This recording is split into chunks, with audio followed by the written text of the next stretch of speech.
La batalla del Álamo, una victoria sin triunfo. Así es, mis amigos, como ya ven en el título y en la miniatura, este es el video al que vamos a estar reaccionando porque desde hace tiempo nos han hecho esta sugerencia también y ya hemos visto varias de las batallas que ha tenido México, pero esta no sabíamos. Creo que habíamos escuchado algo, ¿verdad, Mari? Pero no habíamos visto nada sobre ella. Ya vimos la de los niños héroes de Chapultepec, también la del 5 de mayo y otras más, pero esta nunca la hemos visto. Vamos a ver de qué se trata, vamos a ver qué representa para la historia de México y bueno, vamos a seguir aprendiendo a través de estos videos y gracias a sus sugerencias. Somos Manu y Mari. Sean bienvenidos a un nuevo video. Bienvenido a Yolo Camotes, videos de temas de interés general.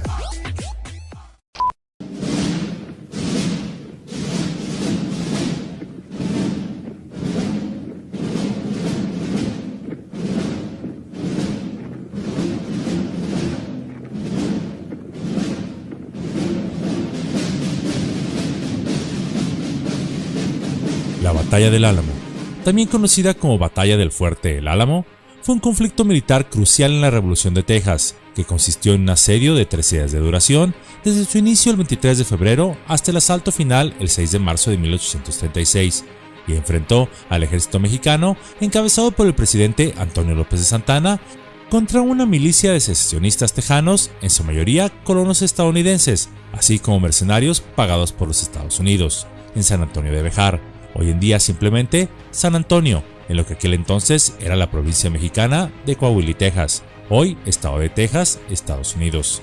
Desde la segunda década del siglo XIX, sectores esclavistas de Estados Unidos, así como la élite política de aquella nación, pugnaban por apoderarse del rico territorio de Texas, donde el gobierno mexicano había autorizado asentarse a colonos estadounidenses.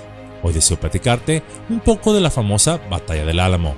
Es por eso que Yolo Camotes les trae el día de hoy la Batalla del Álamo, una victoria sin triunfo. El general Antonio López de Santana traía la suerte de su lado. Había logrado seducir a la fortuna sin mucho esfuerzo. Se le veía orgulloso, soberbio, echador. Estaba dispuesto a tocar una vez más la gloria del reconocimiento público, incluso si en ello estaba de por medio la patria.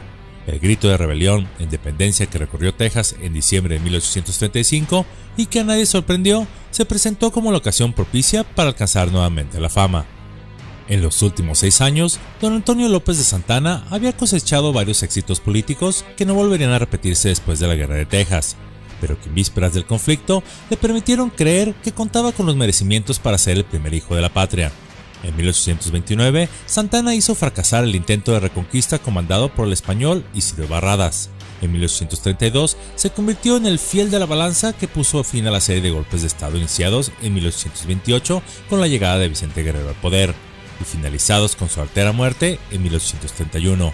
En 1833 elevó al vicepresidente Valentín Gómez Farías, permitiéndole realizar la primera reforma liberal, y luego reapareció para dejarlo caer, ganándose la voluntad del clero y del ejército que temían perder sus fueros y privilegios. Pero si fuera poco, a mediados de 1835, Santana, muy seguro de sí mismo, había sometido a las tropas zacatecanas del gobernador García, que se habían levantado contra su gobierno. Con la seguridad de un vencedor, Santana estaba listo para marchar a combatir a los tejanos. La hamaca se mecía candenciosamente, iba y venía a ritmo de la naturaleza tropical que rodeaba la famosa hacienda de Manga de Clavo. Don Antonio descansaba plácidamente, su brazo se movía simplemente para ahuyentar a los mosquitos y de vez en cuando para secar el tarro cervecero y darle un sorbo a su refrescante bebida. El calor veracruzano era parte de su ser, de su carácter, de su ánimo. El arduo descanso del general fue interrumpido por una comunicación urgente que recibió de la capital el 10 de noviembre de 1835 y la cual decía que los tejanos se habían levantado en armas, suscribieron una declaración de derechos que ya era parte de un plan de gobierno provisional. Aunque las primeras versiones señalaron que la rebelión tejana fue organizada para oponerse al centralismo, exigiendo la vuelta a la República Federal, para nadie era un secreto que los tejanos buscaban obtener su independencia, apoyados abierta y descaradamente por Washington. Desde que México alcanzó su libertad en 1821, Texas estaba condenada a perderse frente a la desmedida ambición de la élite política estadounidense. Durante años, el gobierno mexicano minimizó el problema tejano, no quiso escuchar las voces serenas de hombres como Lucas Alamán, Luis Mier y Terán, que advertían de la imperiosa necesidad de que el gobierno del centro prestara mayor atención a Texas, impulsara políticas de colonización realistas y efectivas, no con extranjeros, sino con mexicanos, y enviara mayores contingentes militares para salvaguardar la frontera. Nadie escuchó la voz de los tejanos mexicanos que veían cómo año tras año la presencia estadounidense crecía en la región. Para Santana, la rebelión tejana no era un asunto doméstico, no era un movimiento más de mexicanos inconformes. Don Antonio vio claramente a los estadounidenses manipulando los principios libertarios e independentistas de los tejanos, pero en el conflicto también pudo percibir una nueva oportunidad de fama y reconocimiento que alimentaban su vida. Y con toda la soberbia de que disponía, sin medir los riesgos, sin calcular los costos, sin considerar siquiera un acercamiento con los tejanos mexicanos, decidió ir a la guerra tan solo para cubrirse de gloria. Marcharé personalmente a someter a los revoltosos, estableció Santana en una pretenciosa proclama, y una vez que consume este propósito, la línea divisoria entre México y Estados Unidos se fijará junto a la boca de mis cañones. Cierro cita. En las primeras horas del 6 de marzo de 1836, cerca de 5,000 soldados mexicanos iniciaron el asalto sobre la fortaleza del Álamo. En el interior de la vieja misión colonial, cuyos muros eran altos y fuertes, se encontraban apostados 183 hombres, entre los que destacaban el comandante Travis, James Bowie y Davy Crockett, legendario cazador de osos, aventurero y congresista estadounidense. No había posibilidad alguna de que los sitiados pudieran revertir el resultado de la batalla, que desde el primer momento se antojaba adverso a sus pretensiones independentistas. La única alternativa que tenían era resistir hasta disparar el último cartucho y esperar la piedad del enemigo, que nunca llegaría. A pesar de la superioridad numérica, las tropas mexicanas estaban muy lejos de ser un verdadero ejército de operaciones, como le había designado Santana. La mayor parte de sus hombres eran chusma organizada, a través de la leva, mal vestidos, mal comidos y mal armados, sin experiencia en combate y cuyos efectivos desertaban a la primera oportunidad. Habrían recorrido más de 1500 kilómetros antes de topar con el enemigo, y ni siquiera sabían, a ciencia cierta, por qué peleaban. Para el propio Santana, la situación no era más prometedora. Organizar una nueva aventura militar le salió muy caro. Ante la escasez de recursos y la quiebra de la hacienda pública, don Antonio se vio obligado a hipotecar su amada hacienda de Manga de Clavo para obtener fondos y organizar a su ejército. De ahí que frente a los muros del Álamo, el futuro dictador ordenara arrasarla. Los defensores del Álamo resistieron condenando las descargas de los mexicanos. Los tiros iban y venían de ambos bandos, causando numerosas bajas en ambos beligerantes. Muchos combatientes prefirieron desertar durante la batalla. Sin embargo, al cabo de unas horas, la superioridad numérica terminó por dictar sus condiciones. El ejército de Santana ocupó la misión y llegó la hora de no dejar a nadie con vida. Nuestros jefes, oficiales y tropa, escribió un soldado mexicano, como por encanto, coronaron a un tiempo las murallas y arrojaron dentro, siguiendo el conflicto, al arma blanca. Para las 6:30 de la mañana no existía ningún enemigo. Vi acciones que envidio, de heroico valor. Algunas crueldades me horrorizaron, entre otras, la muerte de un anciano que le decían Cochrane y de un niño de 14 años. Las mujeres y criaturas se salvaron. A la tropa se le concedió el saqueo. Cierro cita. La historia estadounidense convirtió la batalla del Álamo en un símbolo, en una especie de sagrada escritura, en un ejemplo de resistencia contra la opresión. A través de los defensores de la célebre fortaleza, exaltó valores como la libertad, la justicia, la lealtad, mostrando a las futuras generaciones de una forma que no coincidía precisamente con la verdad, el bien contra el mal, que el sacrificio por la causa de la libertad siempre tiene su recompensa. La frase "Remember the Alamo", recuerden el Álamo, se convirtió en un grito de guerra tejano, y figuras como la de Davy Crockett fueron revestidas de una santidad cívica que encontraba su contraparte en la terrible figura de Santana y en los bárbaros mexicanos.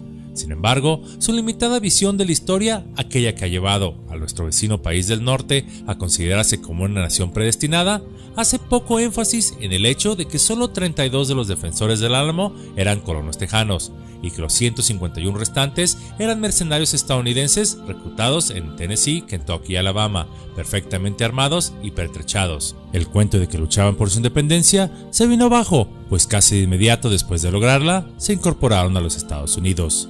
La batalla del Álamo dista mucho de ser una victoria mexicana digna de celebración, mucho menos cuando un mes después los estadounidenses en Texas sorprendieron dormido a Santana, derrotaron a su ejército y lo obligaron a reconocer la independencia tejana, pero eso es tema para otro video con muchos detalles más.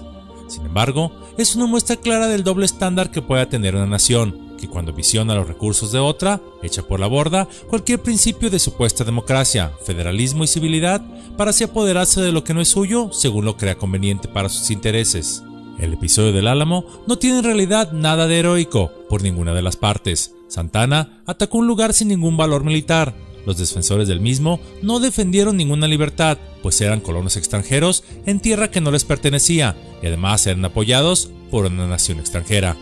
Santa Anna se dio manga ancha matando gente, en un acto sin honor ni gloria, mientras que los Estados Unidos disfrazó esta invasión como si hubiera sido un acto heroico el robar las tierras de un país vecino. Quizá pensaríamos que esta clase de cosas solo sucedieron en aquellos tiempos y que hoy todos los países son buenos vecinos. Pero estamos aún muy lejos de que esto suceda. En pleno siglo XXI, la misma forma de invasión que emplea los Estados Unidos la empleó Rusia con su vecino Ucrania, cuando la primera le arrebató el territorio de Crimea a sus legítimos dueños ucranianos, bajo el pretexto de proteger a sus ciudadanos que habitaban esa región. El pasado y la historia son maestros del presente e incluso del futuro. Aún a casi 200 años de los hechos antes mencionados de este video, aún la mayoría de los mexicanos y mexicanas desearían ver esos territorios devueltos a sus legítimos dueños. Pero entonces, ¿qué significa ser un buen vecino? Ser o tener un buen vecino es tener a alguien o ser alguien que siempre estará ahí cuando lo necesitamos, que no se aprovechará de nosotros ni nosotros de él. Ser un buen vecino promueve el éxito del entorno, pues tu forma de vida será más amena. Pues es más caro reparar daños causados por ser malos vecinos, daños que pueden ser morales, sociales, ambientales o incluso físicos que atenten contra tu propia seguridad. Para ser buen vecino no hace falta que te conviertas en un héroe o casi en un santo, son las cosas sencillas las que te convierten en uno. Simplemente conoce a los que viven a tu alrededor, pues solo juntos podrán enfrentar problemas comunitarios. No invadas sus espacios, sea de estacionamiento o de su propiedad, así evitarás conflicto. No seas un vecino ruidoso, pues aunque la música elevada es sinónimo de alegría, no sabes si tu vecino está enfermo o tuvo una semana pesada. No descuides los espacios que comparten en común, como banquetas o jardines. Cuida la parte que te corresponde. No dejes que se ensucie, pues esto representa tu imagen y como se ves por fuera, muchas veces representa un reflejo de cómo es tu interior. Ayuda a tus vecinos en caso de algún problema, pues hoy ellos lo necesitarán, pero quizá mañana tú seas el que requiera de esa ayuda. Y sobre todo respeta a tus vecinos. El estilo de vida que ellos lleven dentro de sus casas corresponde solo a ellos y nada más. No somos jueces de la vida de otros. Salúdalos aún por más prisa que tengas y si es posible que sea por su nombre. Y por último, nunca olvides que quizá un vecino se puede llegar a convertir en un verdadero amigo. Y donde estás rodeado de amigos, no hay mejor lugar para vivir.